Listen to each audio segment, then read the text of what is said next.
why it's impossible to travel to our nearest galaxy, Andromeda, and why humans will never leave this galaxy. Okay, I need you to stay with me here because what I'm about to tell you is going to fundamentally change how you think about space, about exploration, and about humanity's place in this universe.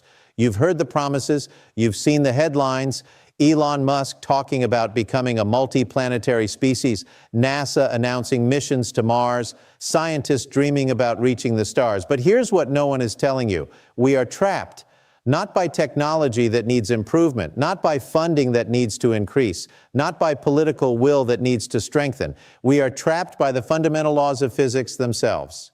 And tonight, I'm going to walk you through exactly why the dream of reaching even our closest neighboring galaxy isn't just difficult, it isn't just unlikely, it is mathematically, physically, permanently impossible. And I don't use that word lightly. Let me say that again so it lands properly. The galaxy you can see with your naked eye on a clear night, Andromeda, our closest major galactic neighbor, will never ever be reached by human beings. Not in 1,000 years. Not in 1,000,000 years, not ever. Here's what you need to understand. Andromeda sits 2.5 million light years away from Earth. Now, I know we throw around terms like light year in science fiction movies like it's just another unit of measurement, but tonight I need you to actually grasp what that number means in human terms. A light year is the distance that light travels in 1 year, and light moves at 300,000 kilometers a second. That's not per hour, per second. Light could circle the entire Earth 7½ times in a single second. At that incomprehensible speed, it would still take light 2.5 million years to reach Andromeda. Think about what that means. If you could somehow board a spacecraft tonight that traveled at the speed of light, you would arrive at Andromeda in the year 2026. You would be traveling for longer than human civilization has existed, longer than humans have existed as a species, longer than most mammal species have existed on this planet. Subscribe to this channel right now and turn on notifications because I'm about to break down exactly why even this theoretical light speed journey is a fantasy and what the real numbers look like when we talk about actual spacecraft. Stay with me here because this distinction matters enormously. We don't have light speed travel. We don't have anything remotely close to light speed travel, and according to everything we understand about physics, we never will. Our fastest spacecraft ever built, Voyager 1, launched in 1977 and has been traveling through space for nearly 5 decades. It moves at approximately 61,000 kilometers per hour. That sounds fast. It is fast by any earthly standard. But here's where it gets genuinely staggering. At Voyager 1 speed, the fastest we've ever achieved, it would take 44 billion years to reach Andromeda. Let that sink in. The universe itself is only 13.8 billion years old.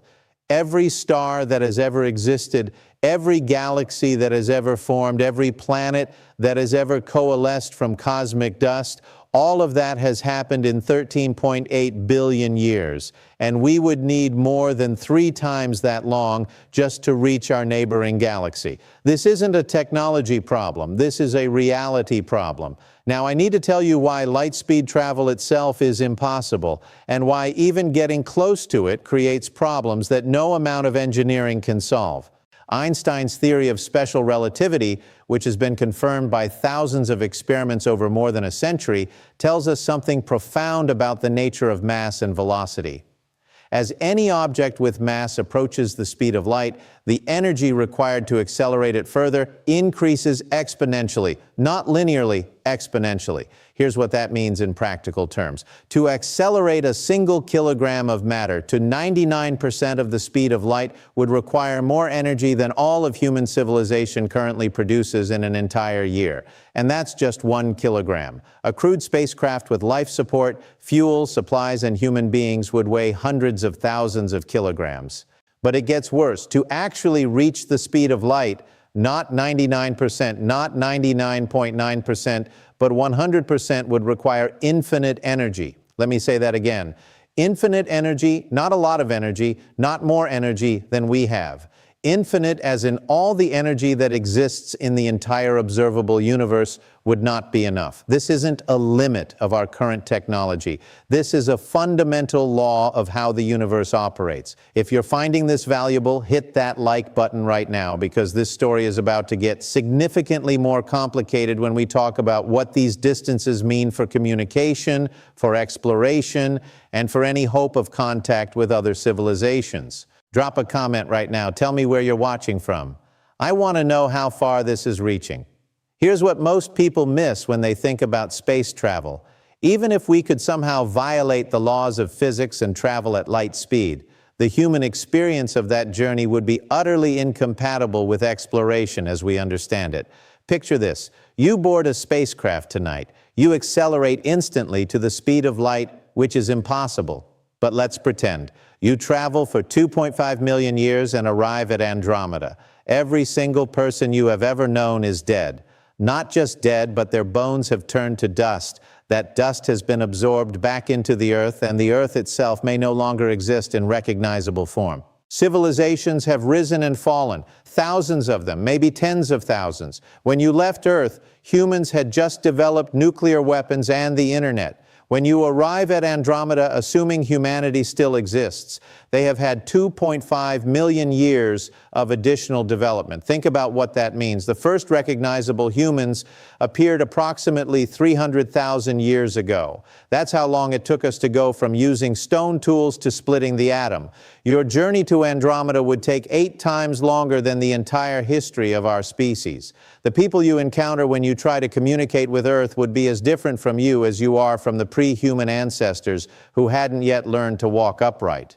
Stay with me here, because I need to address the science fiction solutions that people always bring up. What about warp drive? What about wormholes? What about cryogenic sleep? Let me take each of these. Warp drive, the concept popularized by Star Trek, is based on theoretical physics that suggests space itself could be compressed in front of a ship and expanded behind it, allowing faster than light travel without technically violating Einstein's speed limit. Here's the problem. The math requires what physicists call exotic matter, matter with negative energy density. In 13.8 billion years of cosmic history, no such matter has ever been observed to exist. It may be mathematically describable, but there's no evidence it can exist in physical reality. And even if it could, the energy requirements calculated for a functional warp drive exceed the total mass energy of the planet Jupiter. Not converted, exceeded. We would need more energy than exists in the largest planet in our solar system. Wormholes, these theoretical tunnels through space-time, have captured imaginations for decades. But here's what you need to understand. Wormholes, if they exist at all, would require the same exotic matter to remain stable. Without it, any wormhole would collapse faster than anything could pass through it. And even if we could stabilize one, we would need to somehow transport one end of the wormhole to our destination first. Which brings us right back to the original problem. How do you get there in the first place? Cryogenic sleep. This is perhaps the most honest acknowledgement of the problem. The idea that humans could be frozen and preserved for millennia while a ship travels at conventional speeds. But cryogenic preservation that allows revival doesn't exist. The human body isn't like a computer that can be turned off and turned back on. The process of freezing causes ice crystals to form inside cells, rupturing them, destroying tissue, and killing the organism. A full human body that can be revived after centuries of freezing remains firmly in the realm of fiction. And even if it worked perfectly, remember the timeline, 44 billion years at Voyager speeds. Even if we somehow achieve 1,000 times Voyager speed, we're still talking about time scales that exceed the existence of our planet. Now, let me connect some dots here that reveal something even more profound about our situation. When you look up at the night sky and see Andromeda, that fuzzy patch of light, you're not seeing Andromeda as it exists now. You're seeing Andromeda as it existed 2.5 million years ago. The light hitting your eyes tonight left Andromeda when early human ancestors were still climbing trees. When you look at Andromeda, you're looking back in time to before humanity existed. If there were astronomers in Andromeda looking at our Milky Way tonight, they would see our galaxy as it was 2.5 million years ago. Earth would exist, but no humans would be on it. And if we somehow managed to send a message to Andromeda at the speed of light right now, and someone there received it, and immediately sent a reply, we would receive that reply 5 million years from now. Any conversation across that distance would span geological ages. Here's where it gets genuinely humbling. Andromeda isn't far in cosmic terms. It's our closest major galactic neighbor. There are an estimated 2 trillion galaxies in the observable universe. The most distant galaxies we can see are over 13 billion light years away. If Andromeda is unreachable at 2.5 million light years, these distant galaxies aren't just unreachable, they're incomprehensibly, absurdly, cosmically unreachable. And the universe is expanding. Space itself is stretching. Galaxies beyond a certain distance are receding from us faster than light, not because they're moving through space faster than light, but because the space between us is expanding that quickly. Those galaxies have passed beyond what cosmologists call the cosmic event horizon. They are permanently, irrevocably cut off from us. No signal we send will ever reach them. They exist. We can see the light they emitted billions of years ago, but we will never interact with them in any way. This is the reality of our cosmic situation. We live on a pale blue dot orbiting an average star in an average galaxy, in a universe so vast that most of it is permanently beyond our reach. Now, I'm not telling you this to depress you. I'm telling you this because I think understanding our true place in the cosmos matters. For centuries, humanity has told itself stories about its own significance. We put ourselves at the center of the universe. We imagined gods creating everything for our benefit. We dreamed of spreading across the stars like a cosmic manifest destiny. The universe has other ideas. And here's the thing that I find strangely beautiful about this reality. We're not trapped in a prison. We're not being punished. The laws of physics that prevent us from reaching Andromeda are the same laws that allow stars to shine, atoms to form, chemistry to work, and life to exist. If you could travel at the speed of light, you would have infinite mass, and the very act of your movement would be catastrophic. The universe isn't broken. It works exactly as it should. We just happen to be very small creatures on a very small planet with a very limited window through which to view an incomprehensibly vast cosmos. Let me leave you with 3 things tonight. First, the dream of reaching other galaxies isn't just difficult. It's prohibited by fundamental physics. The energy requirements are infinite.